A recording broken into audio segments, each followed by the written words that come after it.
days of my youth. It keeps escaping me, and it's harder to choose. Well, I don't know what went wrong, but I miss who I used to be. I don't know why it took so long for me to finally see.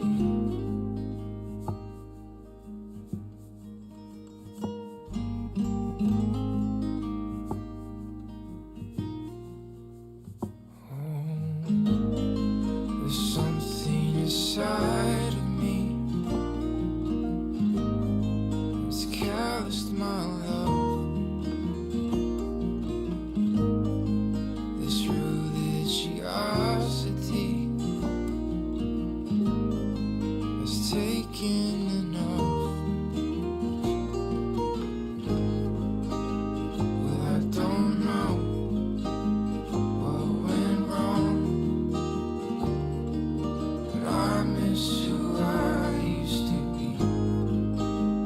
I don't know why it took so long for me to finally see.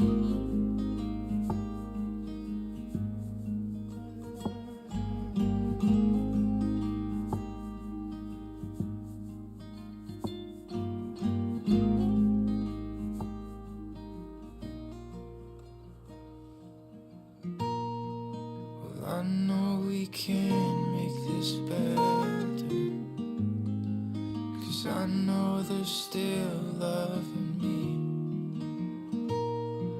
Though I've seen my pride be unfettered, I know what we can achieve. I know we can make this better, 'cause I know there's still love in me. Though I've seen my pride be unfettered, I know what we can achieve. Well, I don't know what went wrong, but I miss who I used to be. I don't know why it took so long for me to finally see.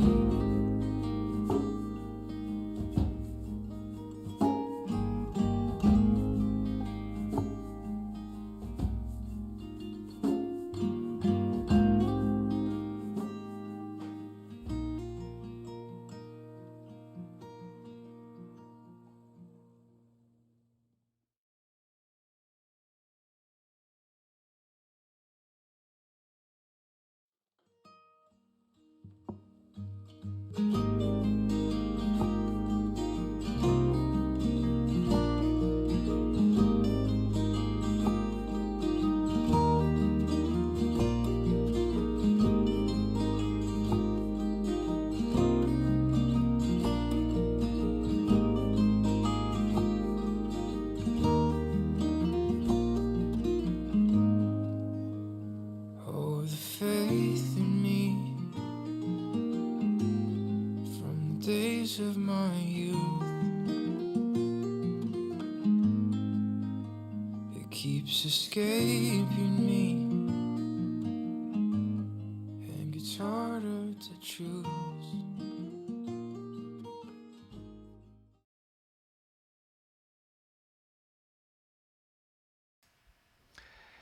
Hey everybody, so glad that you joined our online service today. Why don't we greet each other on the chat right now? So just say hi and let's let people know that you're here.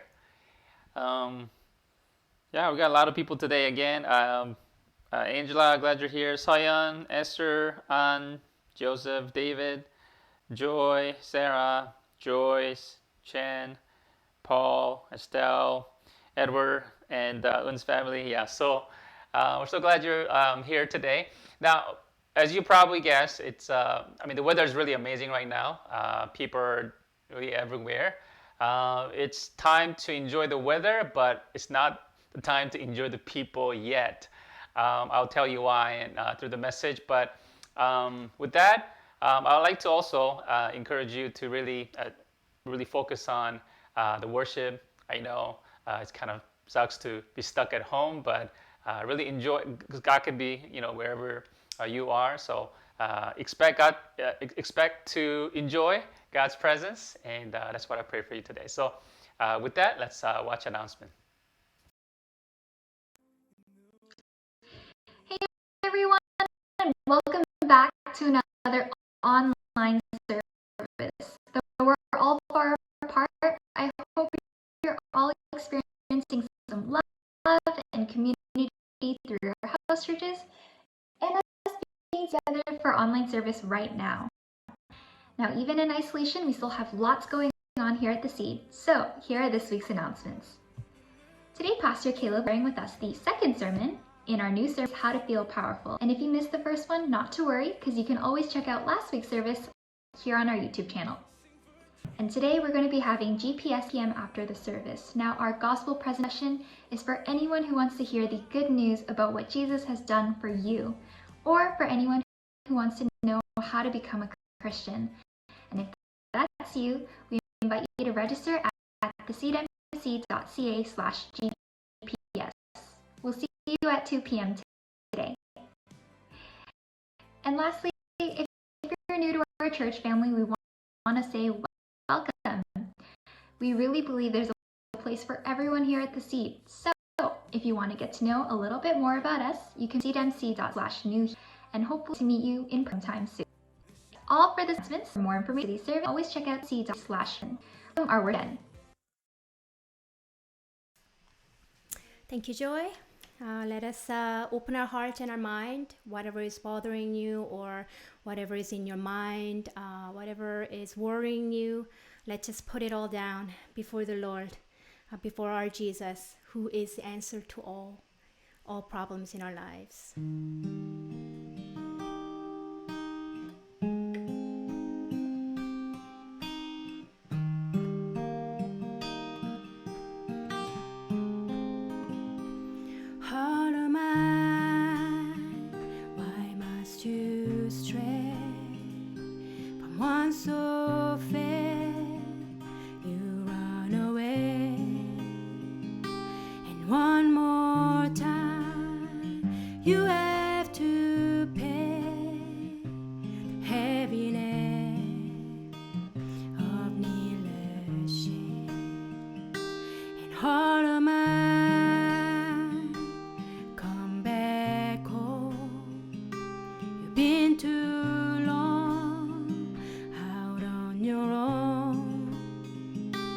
He's been there all along, watching for you down the road. So come home running, his arms are open wide. His name is Jesus, he understands, he is the answer you are looking for. Come on running, just as you are.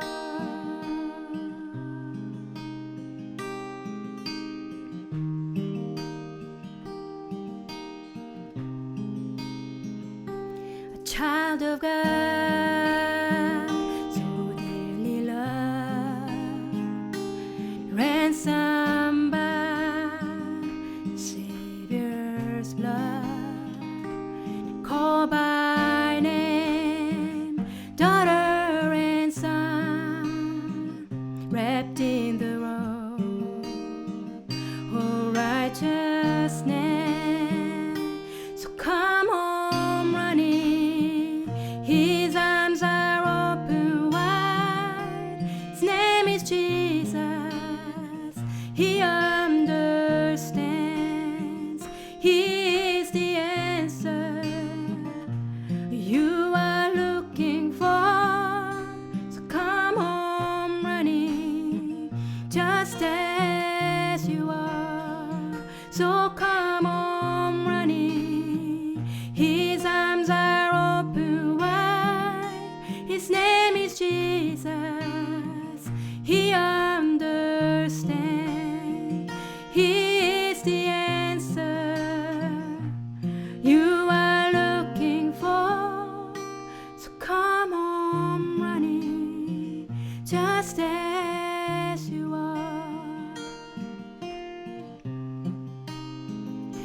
just as you are.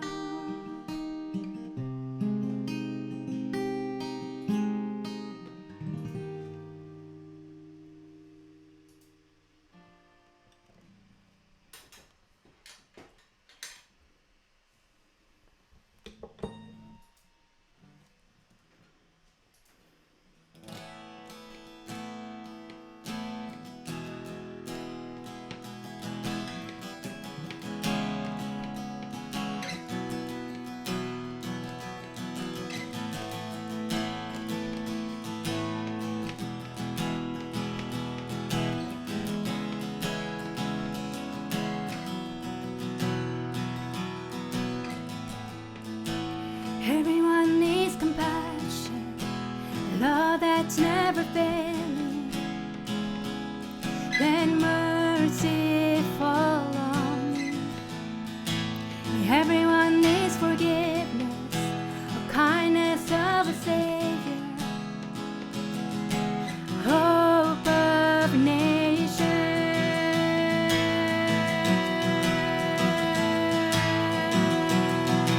Savior, He can move the mountains. My God is mighty to save. He is mighty to save. Forever, author of salvation. He rose and conquered the grave. Jesus conquered the grave.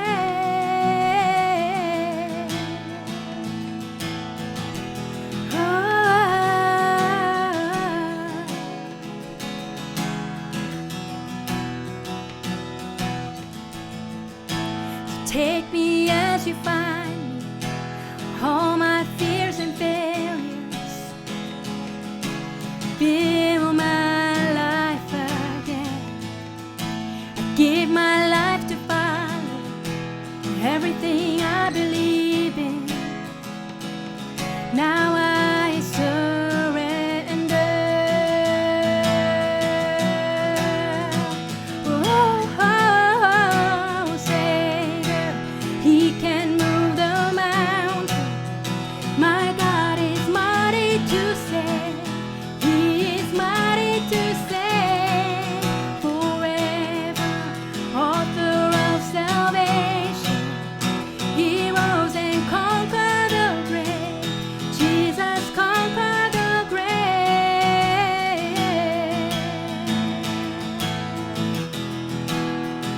Conquered the grave.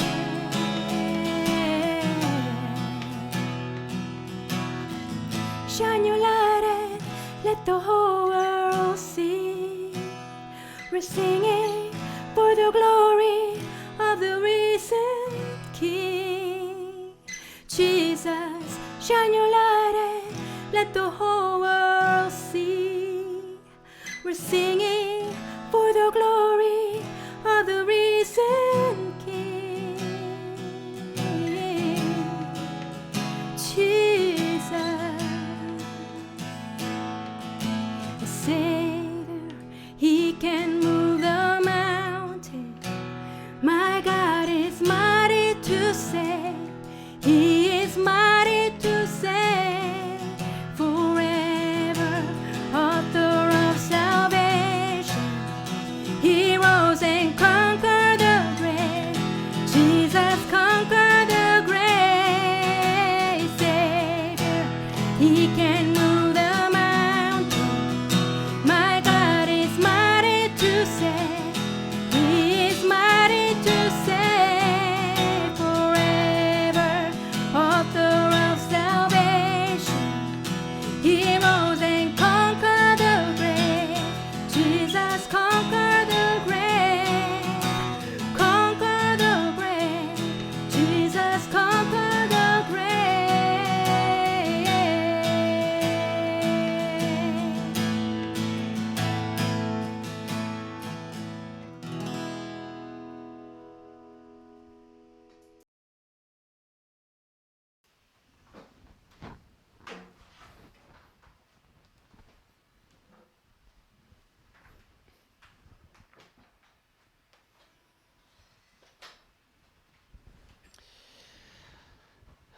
Well, again, those who joined late, we're so glad you joined us today.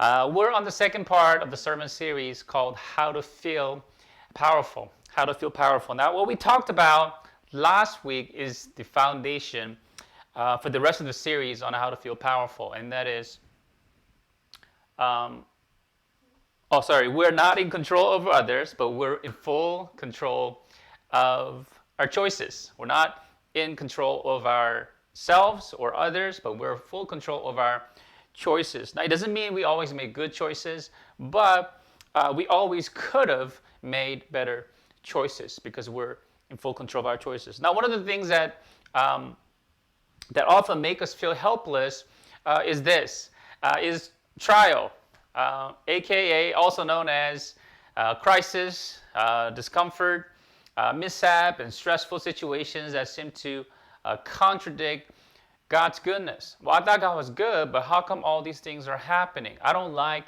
the situation and whatnot. So the emotion we feel during this time is frustration. And there could be many reasons why we get frustrated, such as, inconvenience. Nobody likes being, inconvenienced, pain, hassle. But I believe the biggest reason that is deeper than all these reasons why we get frustrated is this. I don't know why this is happening. I don't know why this is happening. Now, isn't it true? Now, I've shared this in my house church, but, we have a basement in which our parents used to live, and then there was a small water leak. And I didn't really think much of that, but then that created a mold, and we had to bring in a mold specialist to get rid of the mold. But instead of cutting the drywall, nice and clean, they kind of ripped apart some of the parts, and then it made a lot of mess.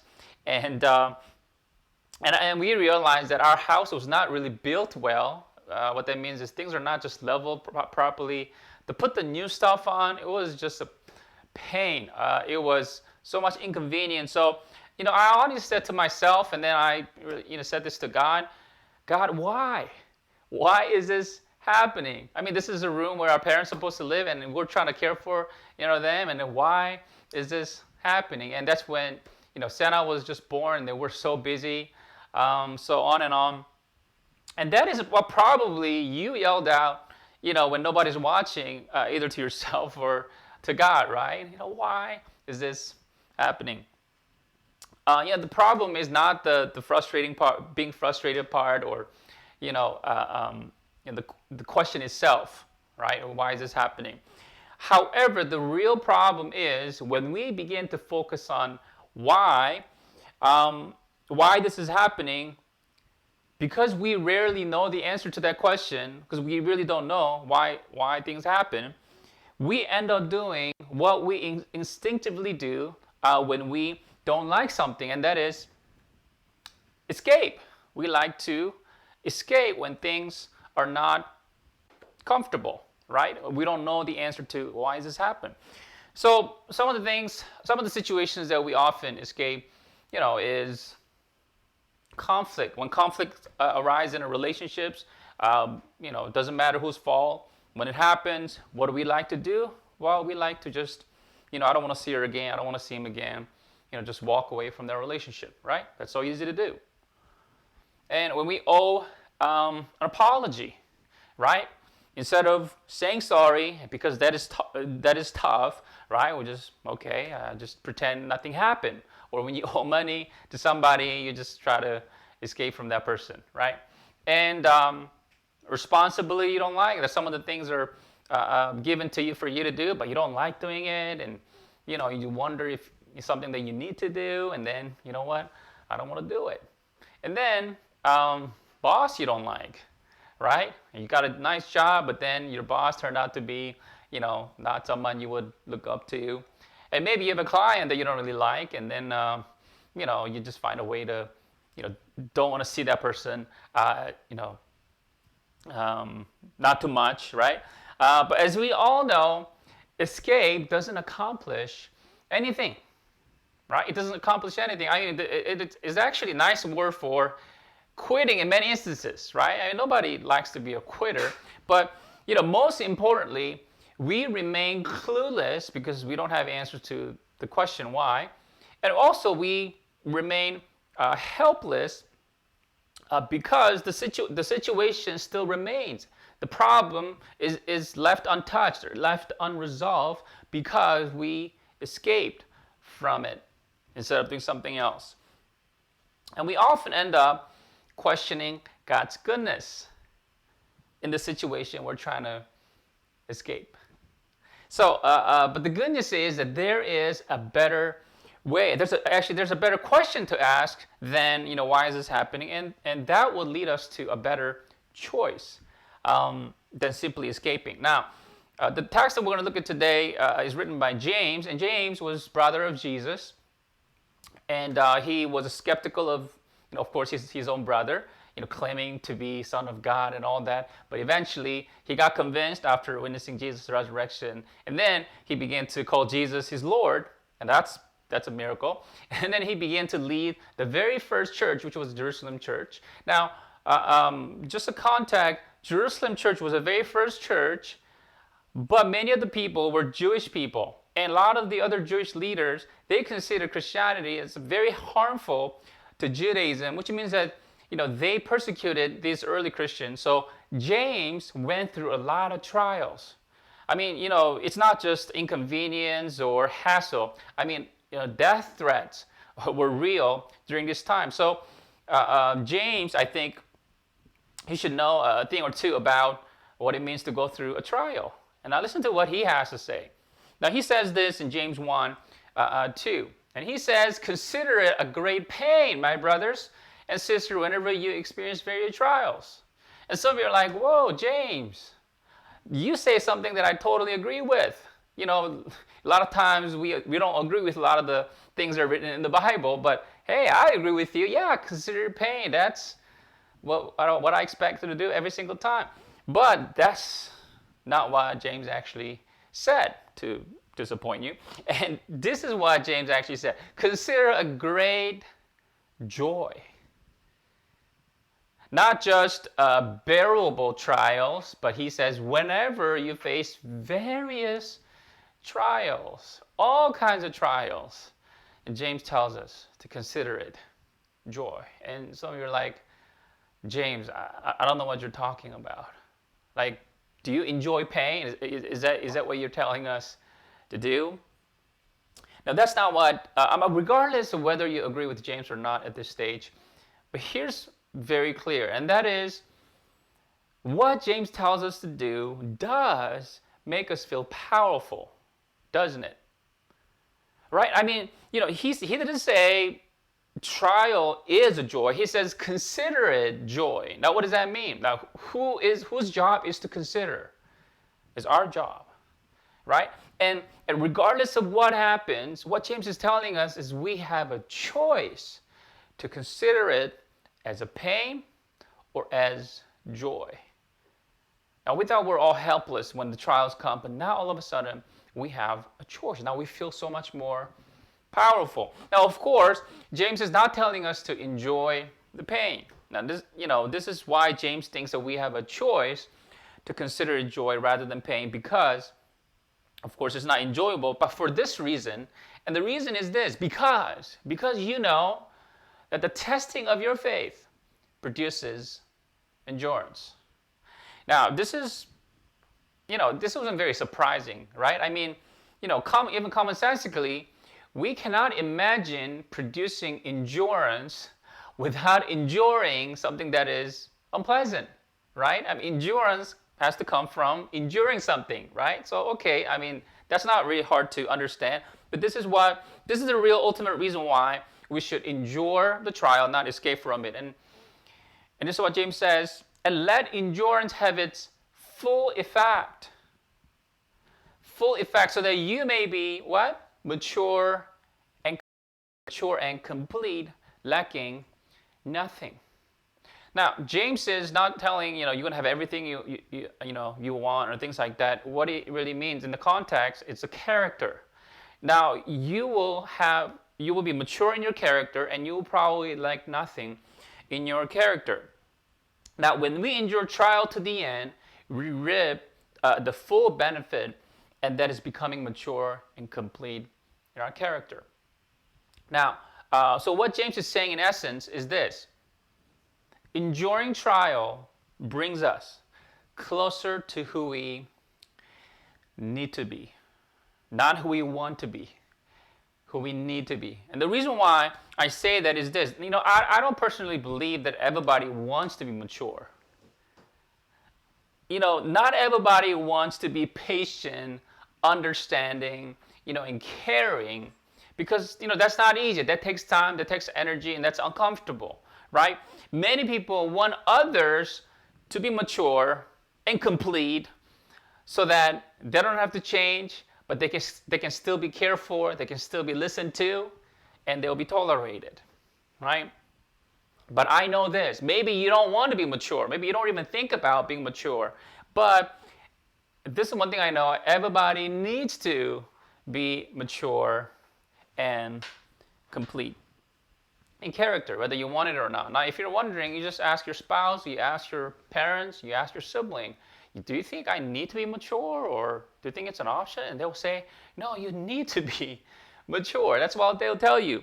Now, as inconvenient and painful trials can be, trials do something very, very well. They do one thing that's really, really well, and that is this: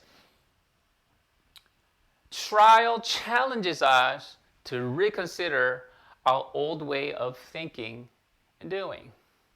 And of course, we don't like it, but it forces us to adjust our behavior and our attitude. I mean, just look at what COVID-19 did to all of us, right? I mean, it really helped us reconsider some of the things that we did. And then, whether some of you liked it or not, we were forced to adjust our behaviors and our attitude, right? And usually, going through such trials leads us closer to who we need to be. Now, James didn't say you have to like the trial. In fact, you probably won't like it, but you don't have to like it, because you're becoming now who you want to be, but you're becoming who you need to be. And that's what trials does. Now, James also didn't say trial is enjoyable, but he said a result can be beneficial. So in order for us to reap the full benefit the trials bring, and to consider it joy while we go through it, what are some of the things that we need to do? And the first thing we need to do is this: focus on result, not pain. Focus on result, not pain. This involves changing asking different questions, because our default question, and as I said it before, is this: why is this happening? Why is this happening? That's our default question. When we keep asking why, as I said, we rarely get the answer we need. And Jesus demonstrated too. Jesus one time asked by his disciples, like, hey, this person is born blind. Who sinned? Is it, they're all trying to figure out why it happened. Why is this happening? Is it because he sinned as a baby? Or is it because his parents sinned? And Jesus said, neither. But instead of elaborating, he said, well, all these things are happening so that, God's work can be displayed. Now, that's a very vague answer. He didn't really answer their questions.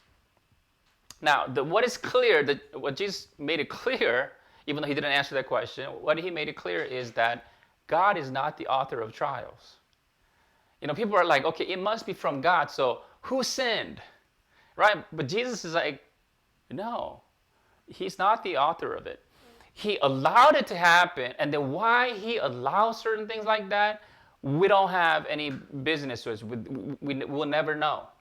But what Jesus wanted to know was, hey, you might be asking the question to God all the time, but I'm here to tell you, God is here.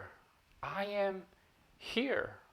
You're asking questions about suffering, but I am in the midst of your suffering. So, I'm not the cause of it. I'm the solution for it. But still, that doesn't answer our question, why is this happening? So, and also this why question doesn't help us to focus on the outcome, right? It often blinds us to the result and amplifies the pain. And God doesn't want us to get so hung up on this question for too long. Instead, James is challenging us to ask a different question. And that question is this: who am I becoming? Who am I becoming? Instead of, okay, why is this happening? Why is this happening? James challenges us to ask a different question. Okay, who am I becoming? Like, when this is done, when I endure through this, what kind of person am I going to be? Who am I becoming through this? Now, we may not know why things happen, most of the time, but we now know clearly what these are accomplishing in our lives. Now, and those who can see the outcome far in advance feel more powerful. Now, because you no longer feel like you're the victim of the situation. Now, you don't understand why, but you can see what it's going to do to you. So, I've met some people who, unfortunately were hit by cancer, and it will be like, oh, I'm so sorry that happened to you. But I heard this testimony from many of the people, and they say, you know what, I'm very thankful because I am no longer the person I used to be. So, they're like, I wasn't very thankful, but now I'm very thankful for, the people that I have. And, I was focusing too much on the worldly things and the wealth and the money, but now I just try, I can enjoy every day, and I found more happy. And, what they're saying is they're not hung up on the question of why, because they can ask the question all day, why do I have cancer? Why did it happen? But instead, they're now asking, okay, who am I becoming?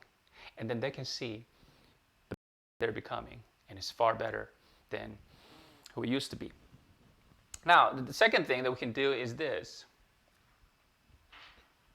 ask for wisdom. Ask for wisdom. And this is what James says in verse 5. Now, if any of you lacks wisdom, and this he said it right after he said, consider it joy, he should ask God, who gives to all generously and ungrudgingly, and it will be given to him. Now, the reason why we need to ask wisdom, especially when we go through trials, and it is this: trials can bring best out of us, but it can also bring the worst out of us. And you probably experienced that as you're stuck at home, and it amplifies a lot of things. And especially when we're in pain, or when we're going through difficult times, it's so easy for us to get self-absorbed and trying to self-medicate. Like engaging in mind-numbing activities, and don't really escape, right? You don't want to think about the reality, and you just want to forget it. And for the trial to be really beneficial, and for us to really endure through it, we really need a wisdom of God. We really need the wisdom of God. And even just the worldly wisdom is helping a lot of people, because even through this trial, a lot of people, their business is going to even thrive because they were wise in how to handle the situation. But this is also true in the arena of faith as well. Now, so those who seek God during this time will come out so much better at the end of it because of the wisdom that they receive from God. Now, and this is one of the reasons why, as cliche as it may sound for some of you, is spending time with God and reading the Bible and praying is so important. Now, we don't get to decide how God delivers things. And God usually delivers his wisdom, first of all, through his word and through the prayer. And of course, many times he delivers it through other people as well. But the primary source of God's wisdom has to come from what? From reading the Bible and prayer. Now, the thing about God's wisdom is that, and the reason why I really need it during the trial is this. God's wisdom tells us what we need to hear, not what we think we need to hear. Now, this is so important because a lot of times, we're beating ourselves because, we did something bad, but, that's the time God encourages us. People might judge us, but God encourages us. But there are times that, we're doing well, and then we need to be applauded, but there are times that God kind of challenges us. God kind of corrects us. And that's what God's wisdom does. And people can provide that once again, but it has to come from God. Now, I went through some financial trials when I was a single, and I'm not going to go into detail, but one thing I did right, I did some foolish things, I'll be honest, but there's one thing that I did right was asking God every single day. And then I really wanted to hear what he has to say because I was interested in his wisdom. And, I was thinking, maybe I need a step 1, 2, 3. Maybe I need to go out and, do something. But then a lot of the voice I felt like God was telling me was, hey, I love you. Trust me. Things will happen. And then, all right. And I thought it was time to go out and do something, make things happen. And no, but it was time for me to just wait. And that's what God's wisdom did. Because if I didn't do that, and think about this, if you're single and you feel lonely, you're all living by yourself, and you have a lot of debt, you know what? I could have done so many foolish things to forget about that reality and made many, many poor decisions. But because I felt like God gave me wisdom to wait or to go through that trial, I actually went through that phase pretty well. And I say that by the grace of God. I'm so thankful that I asked for God's wisdom. So turn to the Bible for wisdom and expect God to lead you with wisdom as you pray. The last thing you can do to consider the trial of joy is stick to the end. Stick to the end. Now, of course, there's time to quit, right? And time to say no more. And that's not quitting. That is really being wise. However, but many times we feel the burden to stay because we know it's the right thing to do. But then the only reason why we want to, stop is because we just want to escape. And that may not be a good reason. And here's the thing. Too many people quit just before it can do something amazing in their lives. Just before. And let me ask you a question. At what temperature does the water boil? Now you might think, you might get offended because you think I'm challenging your intelligence, and I'm sure you know it boils at exactly 100 degrees Celsius, right? But did you know the water doesn't boil at 99? Now it's pretty close to 100, but the water doesn't boil at 99. And my point is this, so many people quit at 99.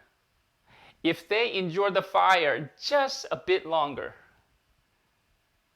they'd have seen the transformation. But they quit at 99. And let's not do that, because if you waited this long and then you quit, you don't experience the transformation. What a waste, right? And I saw a video of so many people gather in downtown park. I can't remember the name, but so many people are gathered. Like there is literally no social distancing. Now, I understand because, nobody likes being, stuck at home for that long. And then, of course, now the government is easing restriction and everybody's like, whoa, and then they all out. And to be honest with you, it wasn't very comfortable watching that. And, of course, because so many lives are at risk, and of course that could, create a second wave and, all kinds of things. So that as well. But above all, what a waste, right? Everybody, all of us together, we're trying to endure this through, right? And then we were stuck at home, but you know what? Let's do it. And then all of a sudden, at 99, you're like, you know what? I don't want this anymore. You go out and then create a second wave, and all of us have to go through this all over again, we might, right? What a waste. So the point is, it's so important for the trial to run its full course. And we don't have a control over that. Sometimes you just need to wait a little bit longer. So instead of trying to escape the situation as soon as possible, and that's what we want to do, and I want to do that too, but it might be so wise to consider it joy. And some of you consider it as a pain, so you want to get out of it as soon as you can. No, consider it joy, being stuck at home. No, consider it joy. I'm serious. Instead of considering it as a pain, consider it as a joy and stick to the end so that it can run its full course, so that it can give you the full benefit. So instead of thinking about why is this happening, think about who am I becoming? And you know what? If you focus on that question, you might be very surprised what kind of person you are becoming through this situation. I heard a lot of our members started journaling. Whoa! You are not going to be the same person once you start journaling. You'll be more reflective, you'll be more self-aware. And all of these things are happening through this time. So don't waste this trial. Now, to conclude, let me finish what I shared in the beginning. I talked about drywall, and so the drywall. This is something I didn't know. One of our family members reminded me that drywall wasn't fixed for the last 4 years. Can you imagine? The main reason was I was too focused on the pain, not the result, right? So it was so pain. There's so many things to fix. I don't want to do it. I quit. I have to admit, I quit, I escaped, and then I didn't want to think about it, so I ignored it. My parents, once in a while, they reminded me. I was like, okay, I'm too busy. I got to do some of the more important stuff. And then here I am after 4 years. Literally, I wasted 4 years. So I'm not going to do it again. So during this time, I was like, you know what, I have to do it. It's more like an obligation to my parents and for my household. So I got onto it. And guess what? Day one, I wanted to quit again. Day one. But then Jennifer came in and then offered to help. And I said it's okay. But it turned out to be such a wise move to receive Jen's help. And sometimes God gives wisdom even when you don't ask, because He's very gracious. But it turned out to be such a wise move, and then she challenged me, she helped me, and then boom, it took us 4 days. We just spent a couple hours every day, and then 4 days, the installation was done. What I couldn't do for 4 years was done in 4 days. Now, did I like it? No. Do I know why it happened? Still, I don't know. But once all is done, at least I know that I would have learned a little bit about patience, a little bit about endurance, and sticking through. I'm an inch closer to who I need to be because of that trial. So I have decided to stick to the end. So next week we got to get into the second phase. It's a very messy phase. It's actually not so clean job. So I'm not too excited about it, but I've decided to stick through. Now, question is, what about you? What kind of trials are you going through right now? And what will you do? Will you endure or will you escape? Now, whichever decision you make, it's your choice. But I hope that you give your ears to what James had to say and consider it joy as you go through that trial that you're thinking about right now. And I want you to ask God's wisdom. And then above all, I want you to enjoy it through. Stick to the end so that you will reap the full benefit, not the 90%, not the 80%. In fact, it may not even give you 80% if you stop half. Sometimes the only benefit that we get is when we stick it through to the end 100%. I hope that you do that, but it's still your choice. But you know what? Now you feel more powerful because you have a choice, regardless of what happens in your life. Let's all pray together. Now, I want us to think through the message, and with some of you, maybe you are too focused on the pain that you're experiencing through the trials that you're going through, but I want you to focus on the result. Who are you becoming? Maybe some of you are asking maybe wrong people, maybe you're just following the crowd, maybe it's time for you to sit down with God and listen to what He has to say through reading His Word and through prayer. You need God's wisdom. And some of you are thinking of quitting halfway. You've endured so much that you got so tired and you just want to drop everything, you just want to escape. But let the endurance have its full impact. And for that to happen, So you just need to stick with it to the end. May God give you strength to do that. So pick one of the things that was spoken, and then I really hope you can apply that next week. So why don't we just make that prayer together, and also pray for safety, because there's so many people are out and we really don't know what's going to happen. But let's pray for the leaders and for people to really be more cautious through this time. So let's all pray together.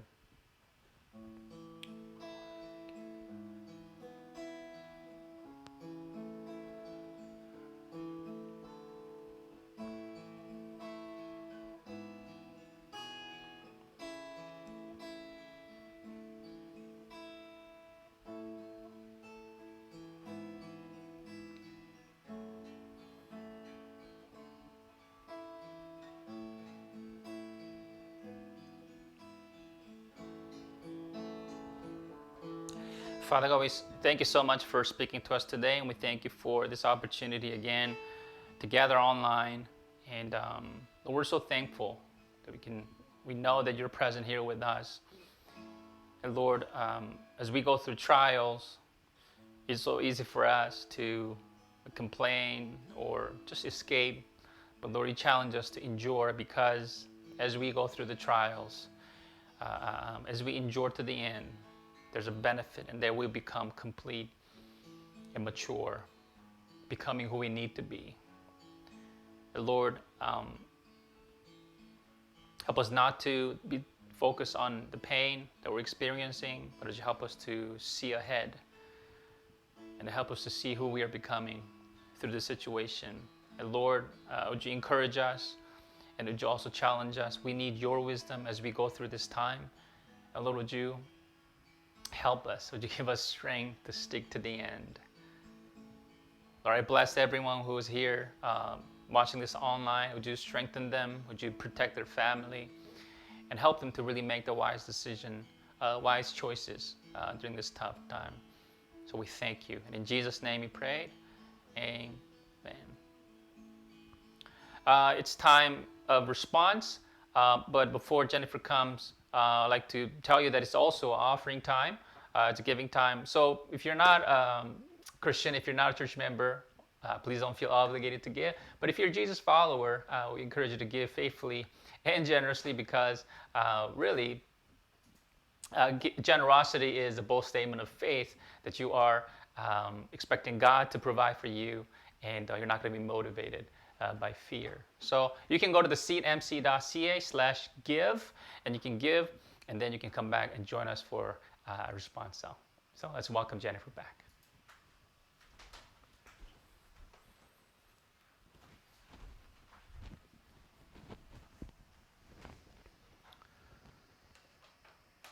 I don't know about you guys, but it rings my heart at the message today, to endure through the pain and not give up. So let us not give up in God, and really depend on Him to take control.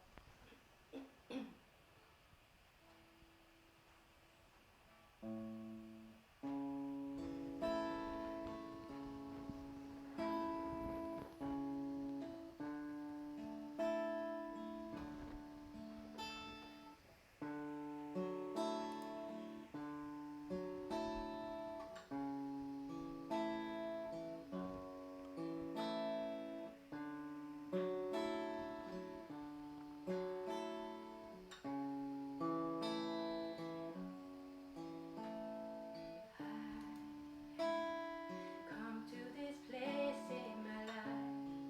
I'm full, but I'm not satisfied. This longing to have more of you,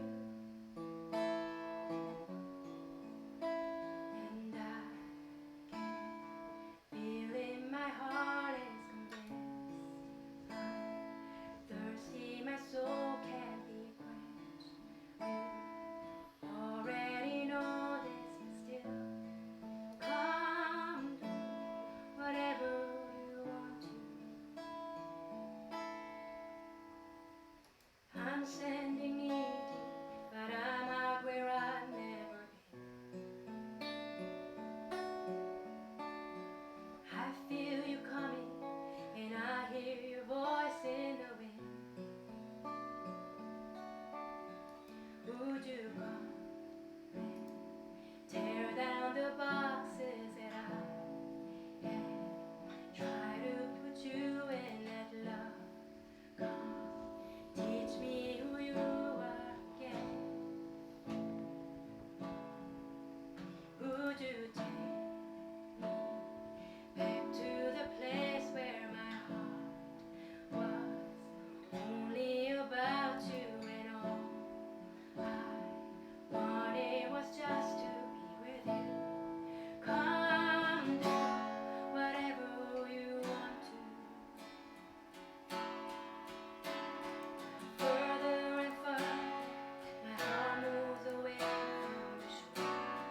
Well, thank you, Jennifer. Once again, so glad you guys joined us today.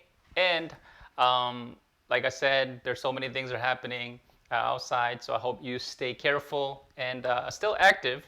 But also, please, if you think that the series is helping you, feel free to invite your friend to join us at the cdmc.ca/live stream. And please don't forget to subscribe to our channel and press the like. So with that, let me send you off with the blessing prayer. May the Lord bless you and protect you. May the Lord smile on you and be gracious to you. May the Lord show you his favor and give you his peace. Have a wonderful week, and I hope to see you next Sunday. And God bless.